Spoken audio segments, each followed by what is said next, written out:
Hey, hey, hey, welcome everybody to another Tuesday podcast.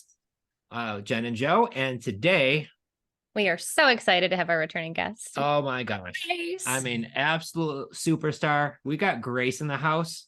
Guys, probably many of you already know who Grace is. Some of you found us because of Grace. Mm-hmm. And for the few here who don't know who she is, y'all about to learn now because she is a superstar and we love Grace. But she's also so down to earth and literally everybody's like best friend. Like when you meet her, you can't help but give her a big old hug. And you just, I don't know, Grace, you're just awesome. So It's so sweet. you are. So thanks for coming on again. It is hard to keep up with you, although we do love following you on socials, but we miss chatting with you. So thanks again. So we figured, why not just chat with you live With everybody. in front of like all of these awesome people, and we Mhm. could find out what's going on with Grace as everybody's getting checked in. We've got people from all over the country now tuning in, so that's really exciting. I mean, we got Texas, we got California, Arizona, we got people all over the places. They're dropping in right now. Everybody's saying hi to Grace, so super awesome to see. So Grace, obviously for the couple of people who might not know who you are, can you do a little quick intro about yourself?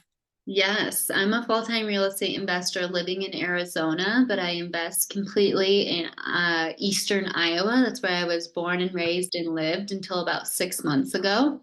I started as a DIY investor with my life partner slash business partner, Brant, 3 years ago. And about 6 months ago, we decided to move so we could be hands off and really learn how to build a business rather than be, an employee in it. So that's my real estate. And then I also have another business called Women Invest in Real Estate Wire. We do retreats and courses. We have a podcast. We have a few Wire girls in here. I see Dana and Sandra and Elizabeth. So hello.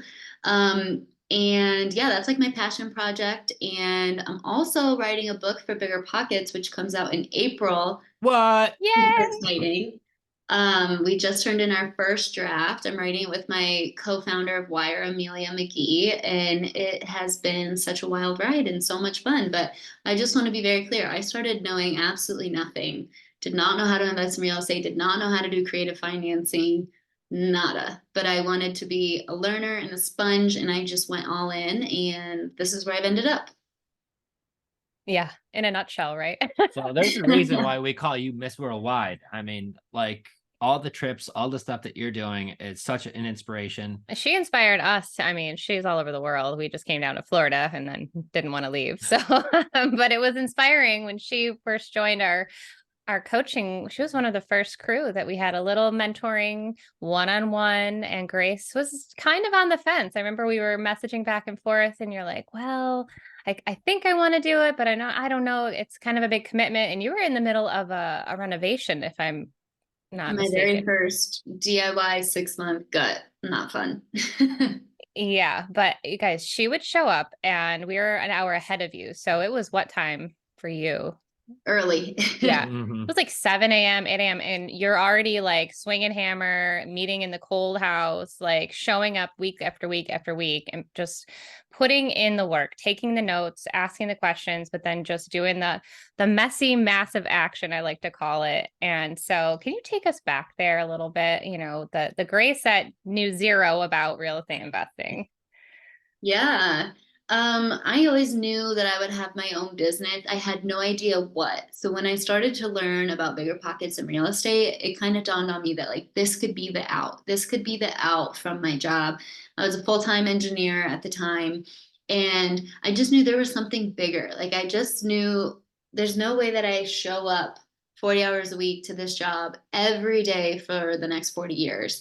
And so I always had my eye out for something that could be my out. And so when real estate rolled along, I dove right into my first DIY gut. I will say my partner, Brant, at the time had experience doing one other flip. So I'm very grateful for the experience that he brought to the table construction wise. In terms of the DIY, I can paint and demo and pull nails, but I can't do much else. And then when it came to, creative financing, I knew I want to figure this out because if I quit my job, I want to figure out how to buy more real estate. At the time, the second deal I ever did, I scrapped together like it was $8,000 for the down payment because I got the bank to let me do 10% down, and then I split it. And that $8,000 was like, I was counting my paychecks to get to that $8,000. So I ran out of my own money very quickly. I was very young, right out of college. And so that's why I wanted to do creative financing. And I thought, why not do a mentorship where I can just pay to take the elevator, learn everything right away, and take it and run, rather than trying to figure it out myself, which I could have. It would have taken a lot longer. I probably would have made a lot more mistakes. But I just knew I want to make this big. So why not invest, put my money where my mouth is, and really learn and go with it? Because also, it's not an investment unless you make your money back. So you gotta do it, invest in it, but also take everything that you learn and go and do. And I remember when we first started, like Joe and Jen would be like, okay, here's your first step. And I'd go do it. And I'd be like, okay, I have someone who wants to call me, now what? And every week I'd just be like, what's the next step? I have no idea, but let's figure it out. And I was so excited. And I learned one step at a time. I didn't just wake up one day knowing how to do this. I definitely learned, but I tried to be a good student too. And that's how you make your best investment back. Yeah. And would you say that you've made your investment back? Yes. Very much. I think it's pretty easy to make it back in one deal. I think if you can do one deal, you make your investment back. And did you? Sorry, Yeah. I was going to ask, did you put that pressure on yourself in the beginning of like, I've got to get my first deal? Like, were you super stressed about that? I can't remember if I was stressed or not, but I will say I think I started in April. I I was learning, trying to figure things out for probably 3 months. And then I think in August, I got like, started really getting on the phone with people, figuring things out, getting to the point where I'm like, I think I'm going to sign some contracts.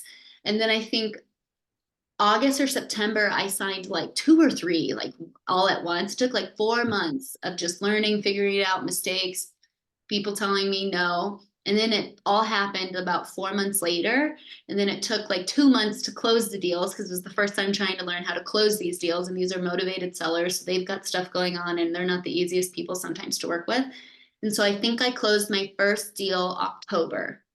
So 6 months. But then right after that, I did like 4 or 5 deals in a row, like pretty quickly. So it definitely took a moment for the momentum to catch. But once it did, it went very quickly. And I don't think I was super stressed out. I knew that I was making progress because I was learning so much.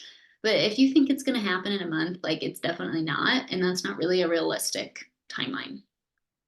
Thank you for that. And I just love sharing that, because I think we put pressure on ourselves of all sorts. And you never really were one to show the stress. At least you'd show up, you'd ask the questions. Okay, put your nose down, went to work, came back, brought stuff to the table, and just kind of worked through it. And I think that having that even keel emotion, which some people have better than others, Yeah. is really, really important. So thank you for sharing that, kind of going back. And so, I don't know, do you want to jump to today? Kind of tell Well, us. wait a second. I want to Do you want to say, talk? well, there was a few things I want to bring up. First of all, I know when I first met Grace, she was like, hey, my job is moving me out of state. You're going to have to relocate if you were going to keep an engineer. And you're like, I'm not leaving Iowa. Is that right?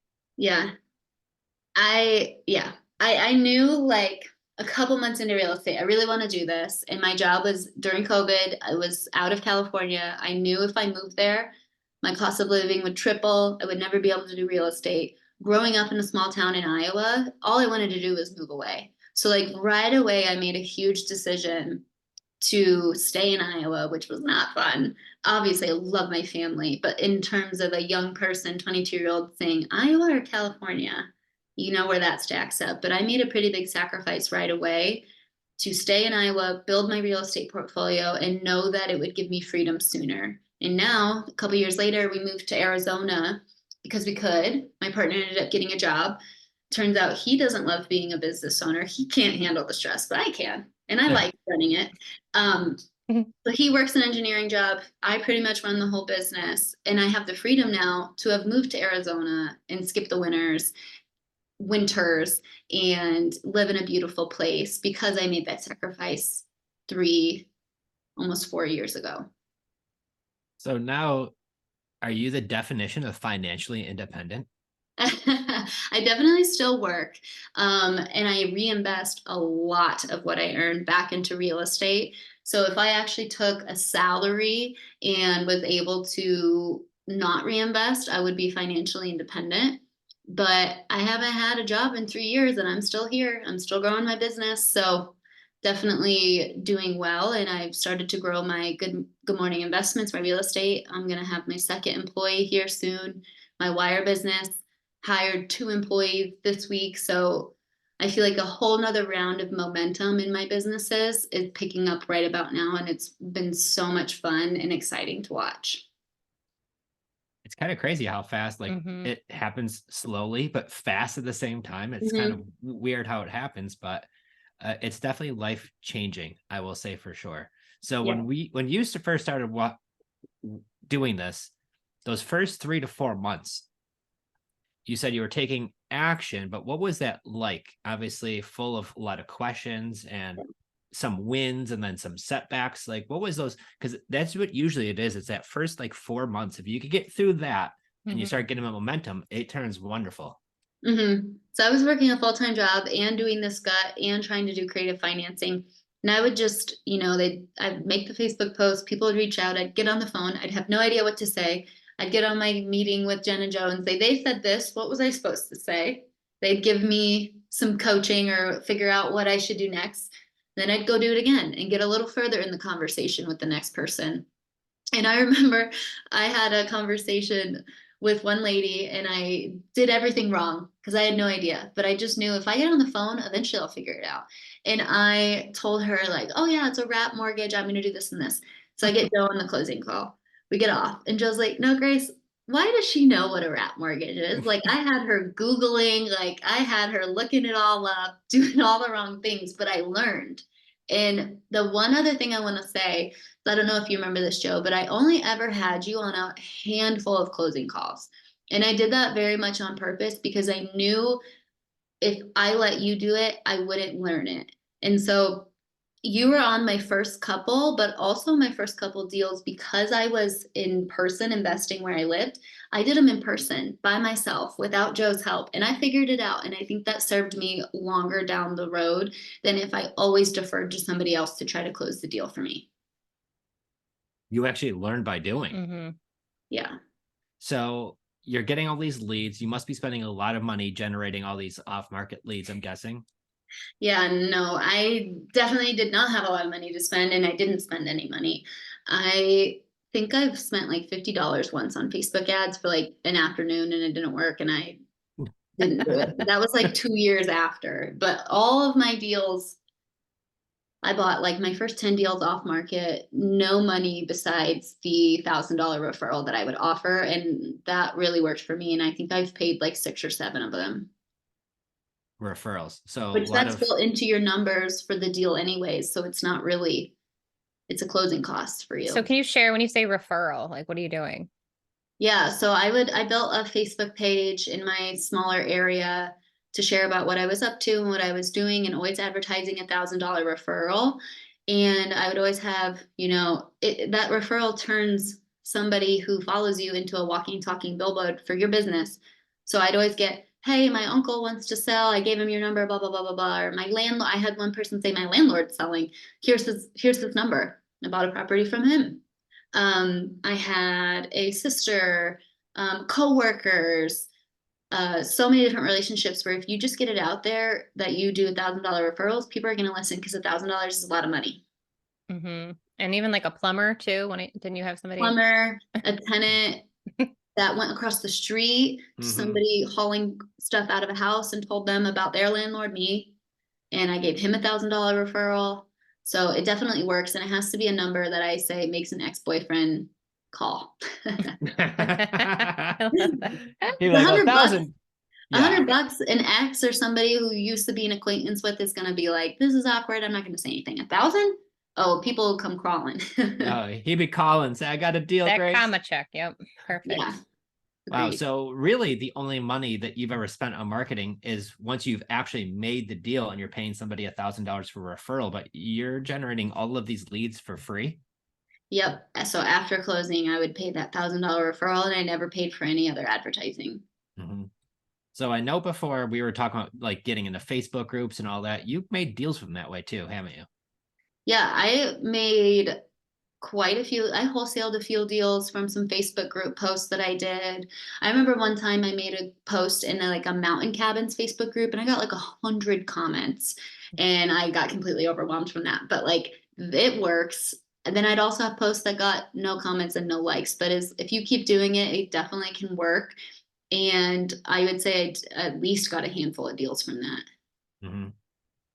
So referrals, Facebook groups, like just marketing yourself and branding yourself. And that's really been the key. And that's why I think, and you put out some of the greatest social media. So if they're already not following you, they should be, because like some of the stories that you do and some of your videos and shorts, they are absolutely awesome. Yeah, and the ones back in the day were hilarious. Like just some I of the know stuff I you were need to do some more funny stuff. I don't do that as much anymore. well, you grow your business and you get a little serious. But yeah, I agree. The funny stuff has to come back out because Yeah. it's the Especially fun part. yours. Like the You're awesome. passion projects too. I kind of want to get into that a little bit, because sometimes, the deals are fun and obviously you're helping people, you're making money. But I kind of want to talk a little bit more about, some of the stuff you've been able to do because of real estate. And you started touching upon that, like Wire, which I'm a huge fan of. I was able to attend the Orlando retreat here in Florida, and it was seriously the best girl time. Our business took right off after going to that. And so, yeah, I was Grace's coach, but like I went there and I was mentored. So it doesn't matter where you're at in your business, like you fall into the right groups of people, and the women you attract across the board, like hands down, some of the best ladies I've ever met. So Mhm. what is going on in the Wire arena? Yeah. So we just launched a retreat in Phoenix that sold out in like 12 hours. So we're excited to look forward to that. We're writing our book, which comes out in April. Yeah, Liz is going to be there, which I'm excited. And then we are having a really fun new boot camp that's open to everybody starting in January. I actually haven't even told anybody about this, so you guys are the first to know. What? Yeah, it's going to be called CEO Boot Camp, and it's going to focus not necessarily on buying deals or how to rent, but how do you run a business and how do you do the legal and the banking and financials and how to use social media for your business. And how do you do SOPs and systems and processes. So if you're somebody who knows that you want to scale in your business, that could be a really great option for you to learn how to do those things, because nobody in real estate talks about how to run the business. We all talk about how to buy a property and how to get a tenant, but there's not a lot of people who talk about how to actually run your business like a business. So we're excited to focus on that. And I love systems and processes. I'm not naturally good at it, which is why I need them. And so I'm really excited to teach that. That'll be awesome. And I think it's important too, like the trajectory of it is you started by doing and making the deals, talking to the sellers, placing the tenants, and you grew the business. So I think sometimes people do put the cart before the horse and they try to do all the systems and processes, but they haven't done a deal yet. So to Right. really lead with that, with your experience, is going to be beneficial, I think. Yeah, I'm excited. Yay. Does that mean I could come now too? Yes, it's open to everybody. Wow. Having all these great retreats, women's retreats. Oh, this I is a know, Joe's been boot camp. dying to come to one. I know. Well, it's been years in the making. I finally got to meet Grace in person just a few months ago when we were all in Orlando for the Bigger Pockets convention. Mhm. And it was just so awesome. Awesome to see so many amazing people. But I was like, Grace is coming, we're going, right? Like, because I want to get to see you in person. It was so fun to hang out. Yeah. So now you moved, right? Like, I didn't think you were going to actually do it. You're like, hey, I'm moving to Arizona. So now are you still doing business remote? Yep. So I have a full-time project and property manager who's my eyes and ears. I send him to do my walkthroughs and meet contractors and do showings for tenants. He is an extension of me. And so I manage everything from my computer, and I would say I'm about half-time Wire, half-time real estate, and Wire is also online. But yeah, there was definitely some intentionality behind moving. I knew when you start DIY, it's so good to get started. It's really hard to scale because you can do it yourself. So why would you pay someone 5x? Whereas if you can't do anything and you have to hire it all out from the beginning, that's really hard to save for and swallow when you get started. But it's so much easier to scale because you're just the manager. So I knew I needed some distance. We always knew we wanted to move. So when Brant had an opportunity to come here, I was like, I've never been to Tucson, but let's friggin' go. So we showed up in May, just in time for the 115-degree heat. And it's been huge for my business, honestly, learning how to be a business owner and not necessarily an employee of myself. That's huge. Absolutely. And do you plan on investing in the Arizona area too, or are you just going to stick to Iowa? I'm going to stick to Iowa. The initial plan was to invest in Arizona, but I realized that that's starting a whole nother business. And I have two, and I'm good with two. So if there was an opportunity that fell into my lap here, I would, of course, take it. But to really try to find a whole new set of network and understand the area, I just already know I've done all that work in Cedar Rapids. So I'm going to continue to leverage my network and my systems and my business there rather than trying to start over. Yeah, definitely makes sense. And I love how like calm and like you're just so level about everything. You're just like, you have your plan and this is what's going to happen. And you're never, I don't know what the word I'm looking for here. She's very calculated. Yeah. Very calculated. Because I remember you're the first one of the day when we meet. So that was always start my day off with some grace, which was always awesome. But you always came with like questions and then an action plan. You're like, okay, so here's the 4 questions I ran into. What do I need to do with these 4? You're always taking excellent notes. And then I think the biggest thing from just being like looking back was once you found out like those things, you are a complete A+ player. And when you work around A+ players, they just need to get taught what to do and then get out of their way because they take massive action and might not be perfect action. We might tell sellers, I'm going to buy your house with a wraparound mortgage, right? But it didn't matter because it was all action and every step of the way was a learning experience. And when you're in real estate, this is not a get rich quick overnight, although you can get a big check that is wonderful, but it's a lifestyle. It's a long game. Yeah. Yeah. And I always say if it was easy, everybody would do it. And so then there would be no money to be made in real estate. If everybody had real estate, there would be no wealth to be built. And like you said, you just have to take massive action. I think a lot of people think that if they sign up for a program or buy something, that it will just happen for them. And that's not true. You have to make it happen. Yeah. And it's getting out of your comfort zone, right? Because, especially, you're going against some societal norms. Like you went to college, you got a degree, you're supposed to do this. And then all of a sudden you're like, well, but that doesn't really align with what I'm seeing for myself. And so it takes a lot of courage too. And where do you think that came from? Like that ability to step away, step apart from maybe what most other people are doing, especially at a young age?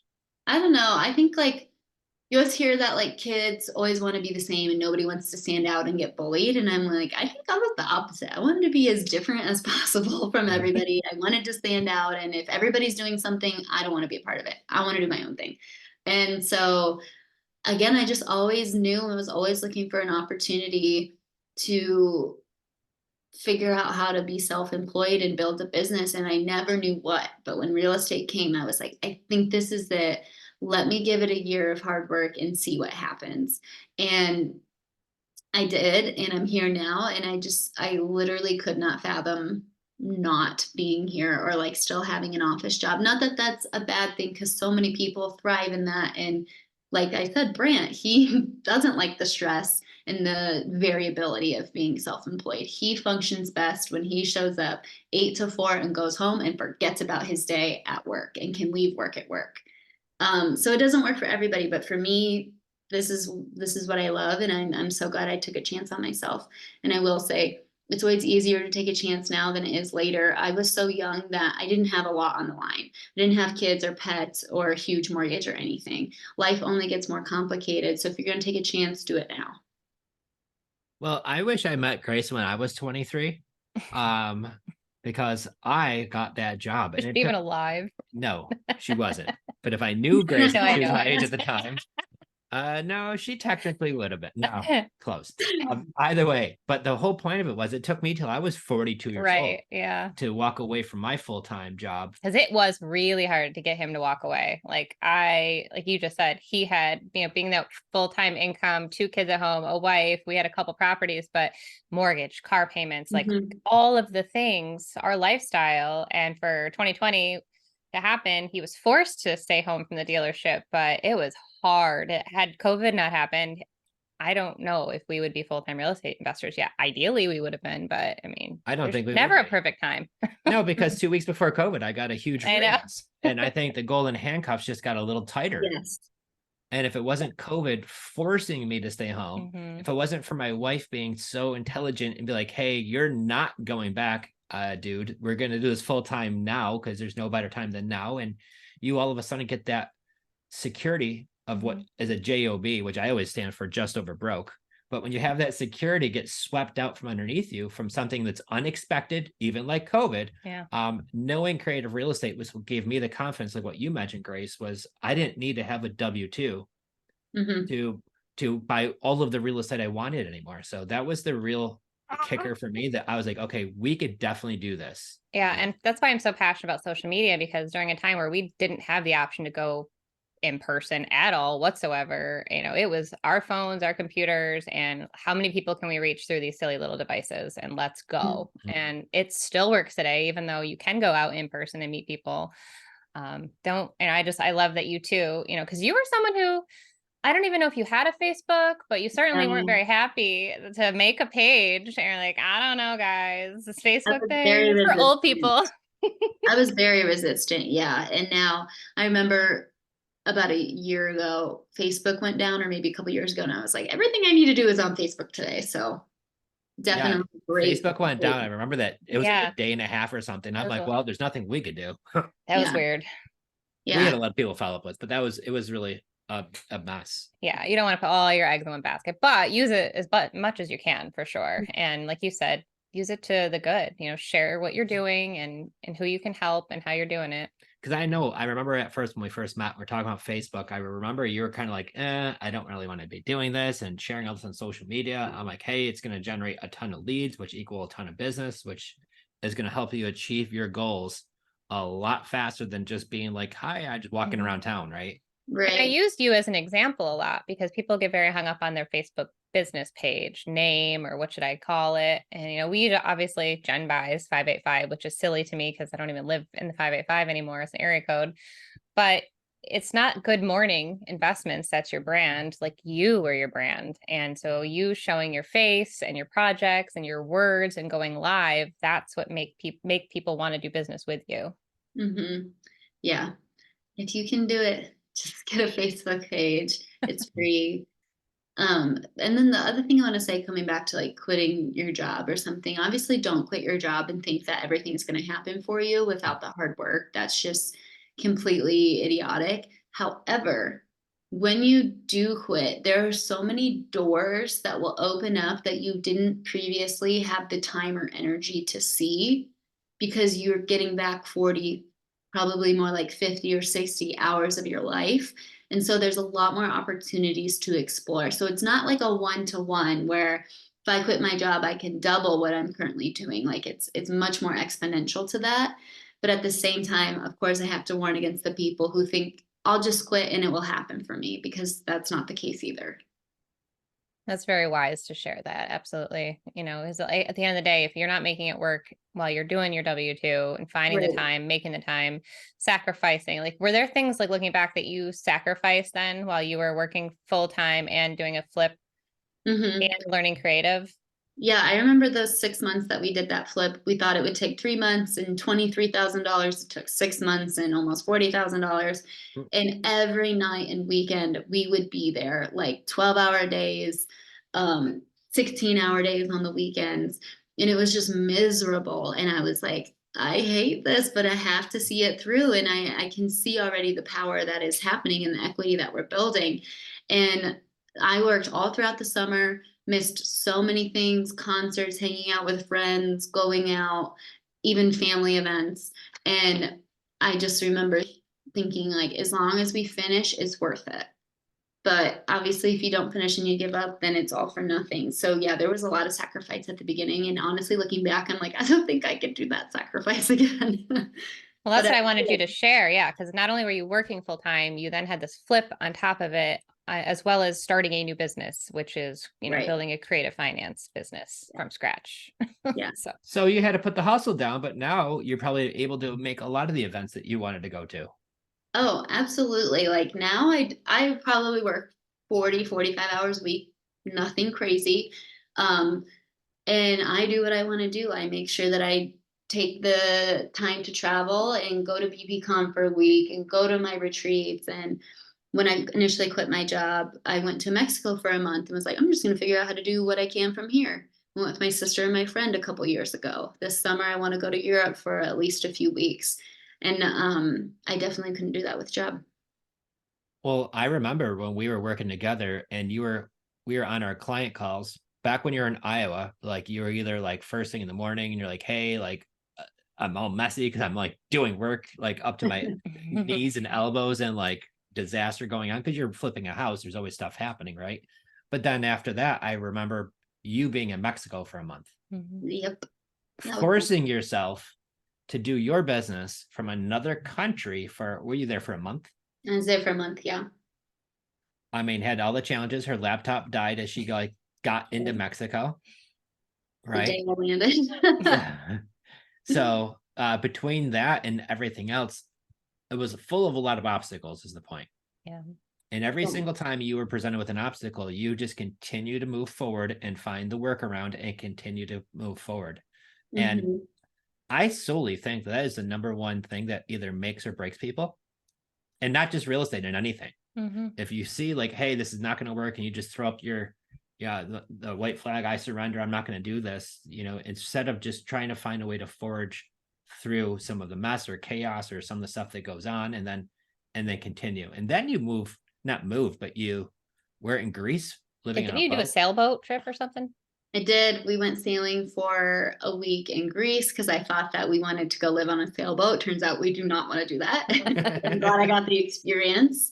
But yeah, you got one life. Like you can literally do whatever you want. Of course, there's more nuances to that of financial and time and energy, but literally at the end of the day, you are in charge of your life. And I just think a lot of people forget that.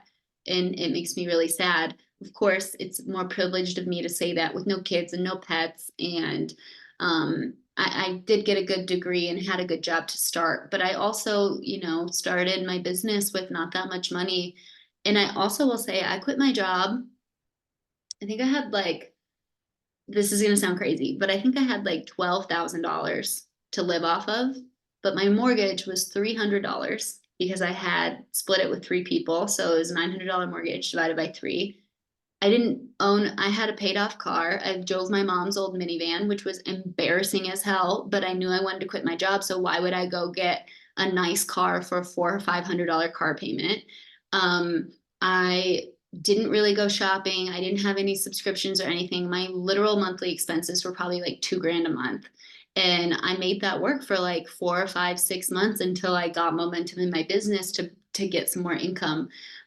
So just goes to show like if you can and granted I did live in a very cheap place, Cedar Rapids, Iowa, but there is sacrifice and it can pay off.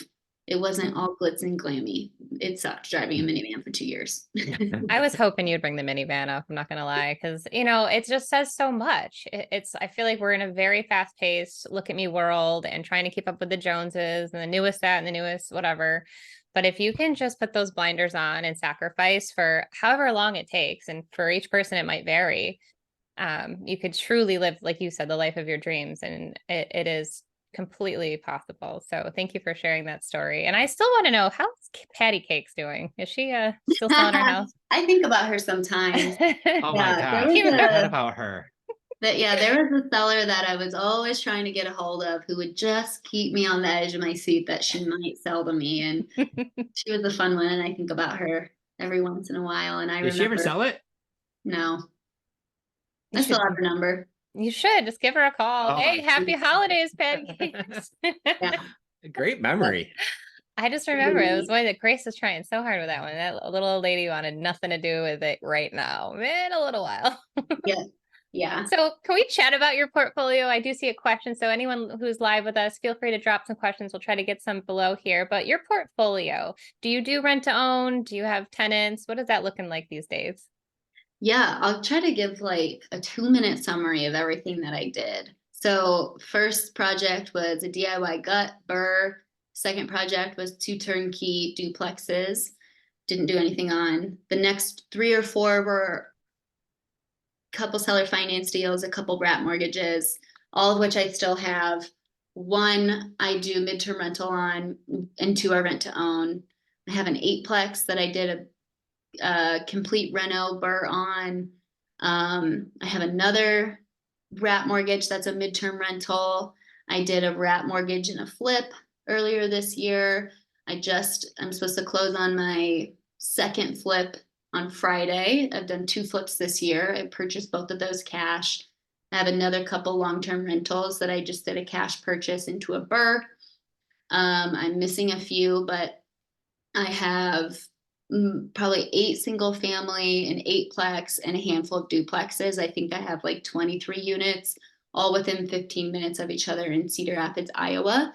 And creative financing is not my number one gig. I've started flipping, I do long-term rentals. Creative financing to me was a tool I wanted in my tool belt so that I can do a deal more in different ways that a normal investor couldn't.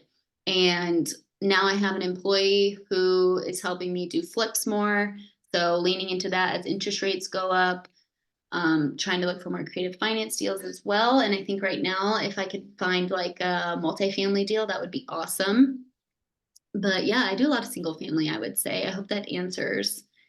I've done probably 10 creative finance deals, and I still own 4 of them. And I wholesaled 3, 4, maybe 5 properties creatively in there as well. So you're a full-fledged just real estate investor. I'd do anything. If it works, I'll do it. If the deal makes sense, right? Well, that's kind of how it works. Yeah. I don't do Airbnb, although I am building 2 shipping container homes downtown Cedar Rapids to be Airbnb. So you could call it shiny object syndrome, but I really don't think it is. I just have gotten to the point where there's a lot of opportunity and I make it happen by hiring the right people. Like I will not manage that Airbnb. You won't catch me dead learning Airbnb. I will hire that out. Very Smart. smart. That's a whole other job. Yeah. That's why Yeah, we're not and I allowed to don't have want any. another job. That's why I'm not allowed to have any. Jen says no more jobs. You just need to have an integrator. If you Yeah, have the that's right integrator, like Grace was saying, then you can have whatever other I'm just messing project you'd No, like, you're right. dear. But yeah, we're definitely about them right now. We're loving the smart flip, or is that what you call it, the subtail? Yeah, when we've been finding a lot of the deals right now, a lot of opportunities where somebody's giving us still a really big discount. And sometimes you have to pay cash for them, so that's fine. But there's other times where they're just willing to sell or finance the property for you until you're able to either clean it out and put it on the market and sell it, or some that we're doing some very light, small renovations on. Stuff. Many of my favorite ones are we just buy them, clean them out, take all the stuff out, and then put them on the market and sell them. And we've been doing really, really well with that strategy a lot lately too. That's Still awesome. looking for creative finance deals for long-term keepers, because we love those as well. So you're just going into the Cedar Rapids area. What kind of deals? I know you mentioned like multifamily. Like, what are you looking for moving forward with these rates being so darn high? That's why I've started doing some more flipping, and to account for not being able to hold with high interest rates. And then of course, creative financing. Like that's how you can still control your interest rate. Just find the people who bought 2017 to 2021, and you can find yourself a 2-3% interest rate. I think one of the best deals I did was this year. It was my friend's sister who had a 2.5% interest rate, a cute I'd say bungalow, like all the wooden finishes that people love, all the charm. And I bought it for just nothing down. We found out that there was probably Orangeburg, which is this really weird piping that sucks in Cedar Rapids. So I basically told her, I will buy it. And initially I wanted to flip it. So I told her, you just have to give me a year. So I found out about the Orangeburg and I said, hey, I'm willing to take on the risk if this is Orangeburg, if you give me the rest of your loan. So it was like 27 and a half years at 2.5%. We lowered the purchase price. I bought it for like $80,000. It's probably worth like 120. And now it's a midterm rental. And I think my payment is like $560. And I think I rent it for $1,700. Of course, it's an old house that has bad HVAC. So I do pay a lot in utilities on that one. But yeah, it's like a $1,200 spread minus my utilities and any other expenses. So that was a really fun one that I wouldn't have bought necessarily cash or even finance, but it worked. And I was able to actually work it 2 different ways, as a creative flip or a creative hold. Nice. And I still remember one of our favorite deals that you and I chatted about before was the one that somebody passed away. Yes. And they were getting cash offers for it, like Yes. way too low. What was that? Yeah, so this was like one of my first deals ever, maybe my second ever creative deal. Somebody passed away. This couple inherited this house, absolutely full of junk and in decent shape, but in probably a C plus area. So I knew I didn't want to flip it, and I knew I didn't want to hold it because I don't like C areas. I want B class rentals. So they were getting bids for like $30,000. People were coming in and offering 30K cash. I said, well, what if I buy it seller financing, because it was completely paid off? I'll give you 70, but I'm going to pay it out over 10 years, no interest, no down payment. I'll pay your closing costs, which was like maybe $1,300. And I'll buy it as is. So I pay $300 a month, 100% principal, no interest. I make, I think, 1,100 rent to own. So I don't have repairs and maintenance. So I make like $700-800 immediately. I didn't clean it out. I offered it on rent to own as is, or for a higher price where I cleaned it out and maybe painted. This family bought it as is.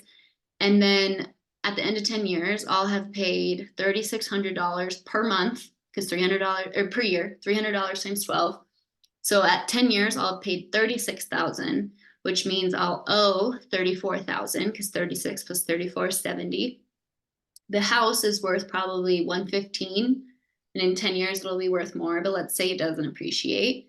I could sell it and make $70,000, $80,000 net, and pay them off and get rid of the property, or I could keep it and refinance it, or I could just pay them off cash. And then I'll have made $800 cash flow times 12. So $9,600 times 10 is 96,000.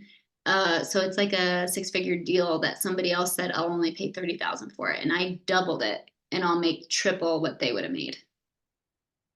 You might need to watch that one again or listen again to the replay, but wow. Well, to be fair, I didn't know how good of a deal it was until honestly Joe walked me through it being a 6-figure deal. I just thought like, okay, I'll make $800 a month. And he was like, hold up, let's do this math. I remember when we got off the phone call. Yeah, his mind was going. And my mind exploded. I remember I was like, oh my gosh. I was like, she's gonna make, I was like, I don't think she understands how big of a deal this is. So once again, guys, you don't need to find the $500,000, $1 million property to make 6 figures on. You found a house that you bought for $70,000 that wasn't like completely perfect. No. With $1,300 in closing costs. I think too, a lot of people, they'll say, oh, I don't want to rent to own because I want to hold it. And so you said you knew because of CRA you didn't want to hold it, but also like, how do you get around that? When people are afraid of rent to own, are you afraid of somebody buying it out or losing a door, right? That goes back to having the tool in my toolbox, because I will say I am somebody that wants to pass down property to my kids, but that can be in addition to all these creative deals that I do that other people can't do because they don't know about it. And that is a perfect example. None of those other investors who walked it thought to offer a creative solution. All they could do was give an extreme lowball offer. They had one way to buy the property. I had multiple ways to buy the property. So although I wasn't willing to buy it as a rental, I was willing to buy it as rent to own. Mm-hmm. So all the rent to own properties I have are because they didn't work with my usual strategy. And I just think it's really powerful to know different ways on how to do stuff. I know that Jenn and Joe and other people buy mostly 100% creatively, and that's totally fine. I would do that if I could. I just also have a lot of HELOCs and access to private money where it does make sense to offer low balls and get cash offers and do flips. So I do both. And I think no matter what your philosophy is, you can always have it as a tool in your toolbox. And that was my whole goal. I never wanted to be a full-time wholesaler. I never wanted to be a full-time rent-to-own person, but I wanted to figure out how to build my portfolio quickly and add different ways to buy so that I could build it up and quit my job. Yes. Well said there. And I think that is important to say. If it don't make dollars, it don't make sense. And I think Carrie, she's putting it into words. I was trying to figure out how to word it because this is the question we get asked a lot. Well, Grace, how can you hold that great deal of a house for 10 years? The tenant buyer could purchase after 2 years.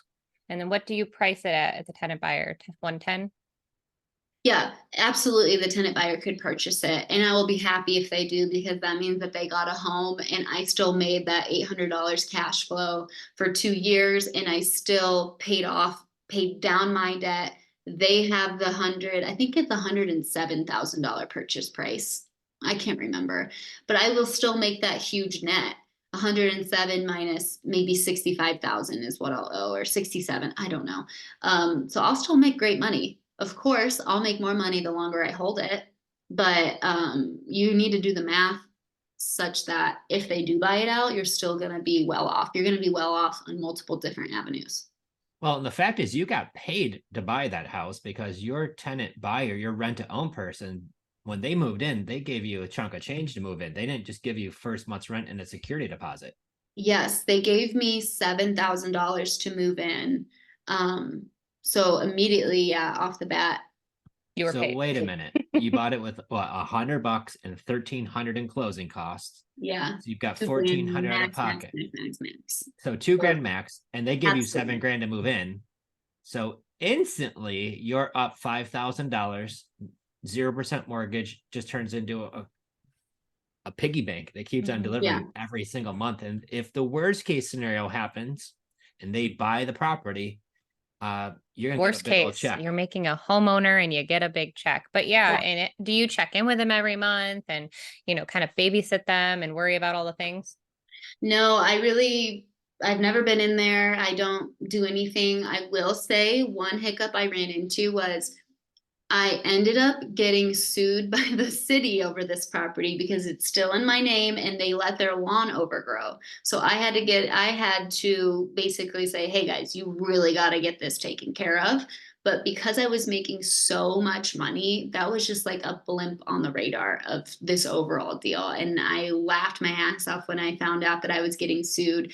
The reason I got sued was because the notices for like 6 months were going to an old PO box. So I had no idea. So all they could do was just keep going up the ladder to try to get my attention. And it took like a day to say, hey, the lawn got mowed, the wood got thrown away, go look and say it's all good. And they did, and it was fine. But if I was upside down on that property and then that happened, of course I would you could let that be like the worst thing that ever happened. But because I had done such a good deal, I was like, this is honestly hilarious and a great lesson learned. Well, also it's like, I don't know, I shouldn't laugh, but like once you get like 1 or 2 of those, like in the very beginning, the first couple notices we'd get from a town, oh my gosh, babe, like this happened, right? And he'd be like, okay. And now I'm just like, oh boy, like what does the town want? Or like what happened and who's not doing what they're supposed to? So it's kind of like it comes with the territory and is what it is. But I'm glad you were able to get that taken care of. Yeah. And again, it comes to just problem solving. How do you figure out how to work with the tenant or work with the city or work with whatever situation you got to make sure that things get done and move forward? And don't let it ruin you. And that's the key. No, and if you want to be a real estate investor and you want to hold property, better get used to these calls. Yeah. You better get used to that stuff happening. And the more properties you have, the more stuff happens. Yeah. So having a team is so important. So I'm really excited to see that next chapter of you growing your businesses, having help, and finding the right help is really beneficial. Do you have any tips for anyone who's looking to start growing their business that way? Hire slow and fire quickly. I just fired a VA last week. You got to find the right fit, figure out what your role is, What do you do daily, monthly, weekly, quarterly? Write that down and use that to make a job description for the person you need to hire. And set great expectations, invest time into onboarding them, and hopefully it'll be worth your investment. Don't do what I did when I initially tried to hire a VA for $5 an hour from the Philippines, is just expect them to succeed on their own and then wonder why they didn't when you did absolutely nothing to set them up for success. I've definitely been there and done that. It's up to you as the leader and the boss to set your employees up for success and hire the right people. So yeah. And manage, right? Yeah. And manage and the expectations. Mhm. So what's the future for Grace? Yeah, I'm really excited about the shipping container Airbnbs I'm building. I'm working with a designer to build those, hopefully get those up by the summer. We've got this BP book coming out, which is super exciting. I think I want to get my real estate to a point where it's pretty much self-sufficient. I don't need to make $1 million a year. Would love to have a small team who mostly does the work on themselves, and I maybe work 5 hours a week in it to just keep things rolling and focus my time and energy on growing Wire, because that's where my true passion is. Yeah. Aw. You can definitely tell too. So well, yeah. I can tell you, when Jenn got back from your Wire event in Orlando, she came back a completely different person than she left. Yeah.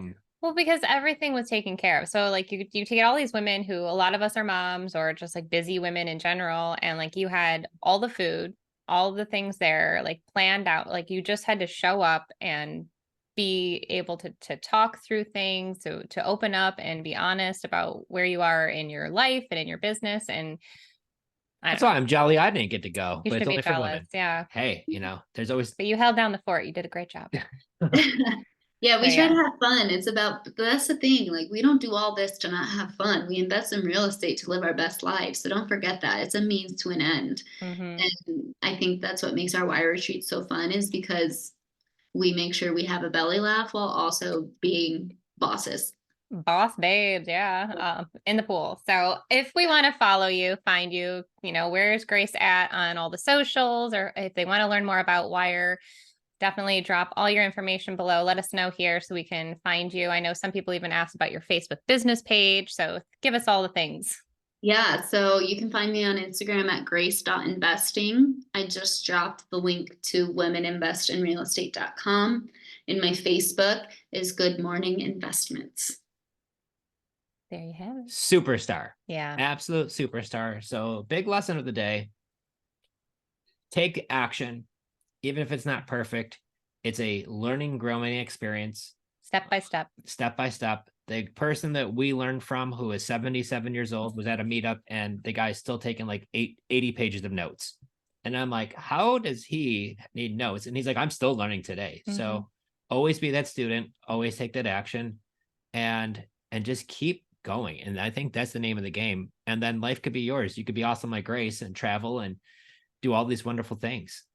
So Well, thanks for having me, guys. Thank you so much. To everybody on here, put in the work and it will happen. So when they say this stuff doesn't work, doesn't work in their area, or doesn't work in this area, what do you think about that? If I gave up every time I thought something didn't work, I wouldn't be here today. Everyone makes pivots. Everybody fails. Everybody tries and tries and tries and realizes they need to take a half step in the other direction. So you just have to keep problem solving, and it does work. Maybe the exact specific thing does not work and you need to tweak it.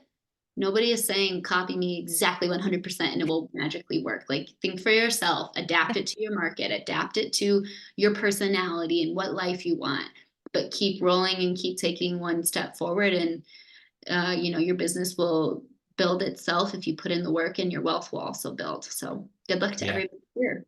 Yeah. And don't overanalyze it. Just take the steps, right?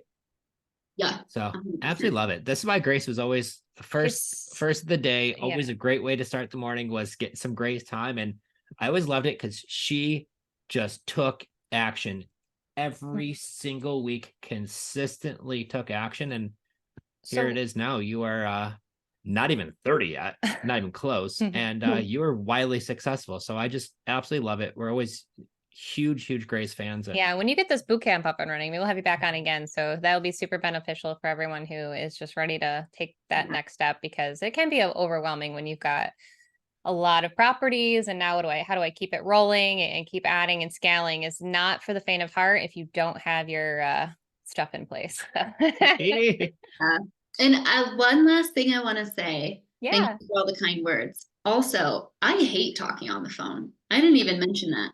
I don't like that. But get on the phone and talk and mess up and figure it out. I remember when I told Jen and Joe, I don't like this. They're like, really? You're so good at it. And I was like, because I forced myself to do it because I want to get these deals. So just know if you're looking at my story and thinking, wow, must be nice, I won't answer my phone. I hate it. I don't want to, but I do it to get the things that other people don't have and build the business that other people don't have. Wow, hated Facebook and hates the phone. And yet here you are with rocking both. Rocking both. Quite the portfolio, helping people left and right and just rocking out. So thank you so much, Grace, for your vulnerability, your authenticity, and just being you. Yeah. Thank you guys for having me. That's why everybody loves Grace. Well, wish you a very Merry Christmas and Happy New Year, Grace. So thank you, everybody. Thank you so much for Grace for coming today. Yeah. And obviously, you need to be following her. Yep. Get a hold. If you want to go to the women's retreat, I highly recommend them. Although I don't know much about it other than what Jen said, but they sound fantastic. Well, this one's sold out, so we're going to be waiting for the next one. Yes. And then when that CEO mastermind gets together, please, I'd love to share that with our audience too, because I know it's going to be awesome and super valuable. So I would love to be able to come to that one if I could. Yeah. So awesome. Well, everybody take care. Tune in again next week. We will be live 2 p.m. Eastern and another rocking guest for you. So stay tuned. So Thank awesome. you. Thank you, Grace. Thank you, everybody, for coming. Bye. Bye.